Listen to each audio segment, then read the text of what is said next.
L'augmentation mammaire est en fait d'aller apporter du volume à un sein qui est considéré par la patiente petit. Comment ça se fait?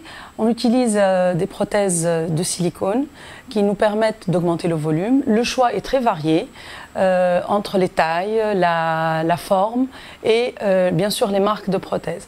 Actuellement, après les années 2000, il y a une étude qui a été pratiquée sur 1 million de femmes qui montre que la prothèse de silicone est une prothèse inoffensive, c'est-à-dire qu'elle n'augmente pas le risque du cancer du sein, elle ne diminue pas, elle n'a absolument aucune interférence avec les pathologies du sein. Ce qui est important aujourd'hui, c'est qu'il y a une technique qui permet de ne pas mettre en contact la glande mammaire avec la prothèse. C'est-à-dire qu'on va aller ouvrir le sein, on passe essentiellement par le mamelon pour une simple raison, c'est une zone qui a une transition de couleur qui fait qu'on a une cicatrice qui ne sera pas très visible. Il y a aussi un passage qui permet de garder 90% de la glande mammaire au-dessus de cette incision, qui permet à la patiente, un autre jour, d'avoir des allaitements, de pouvoir et de ne absolument pas toucher sa glande mammaire.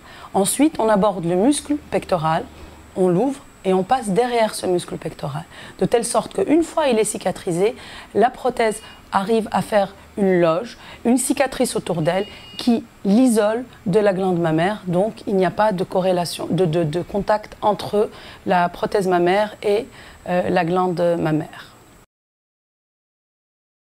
L'augmentation mammaire est une opération qui se pratique sous anesthésie générale. C'est une anesthésie générale de 45 minutes. L'intervention consiste à ouvrir le sein par le mamelon, aller traverser la glande mammaire, aller aborder le muscle grand pectoral, créer une loge derrière celui-ci et aller mettre la prothèse. Ensuite, on referme différents plans.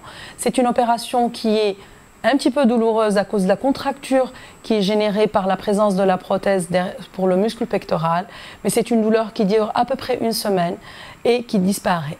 Le résultat définitif d'une augmentation mammaire est perceptible à partir de la 4e à 6e semaine lorsque le sein se galbe, se détend et que le muscle retrouve une activité normale.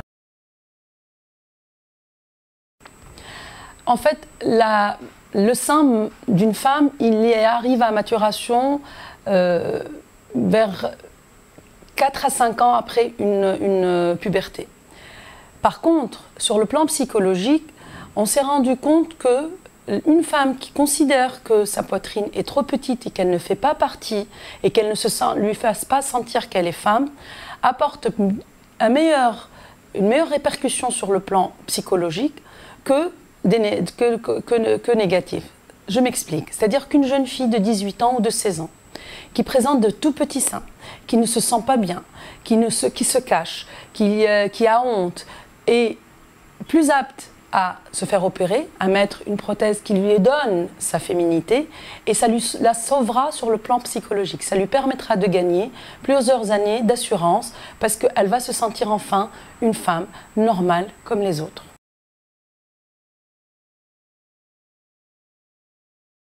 Est-ce qu'on peut dire des prothèses qui éclatent en vol? C'est une légende urbaine, bien sûr. Ça n'est jamais arrivé.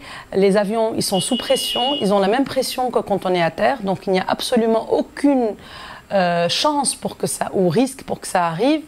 C'est essentiellement des légendes urbaines. Ça n'arrive pas.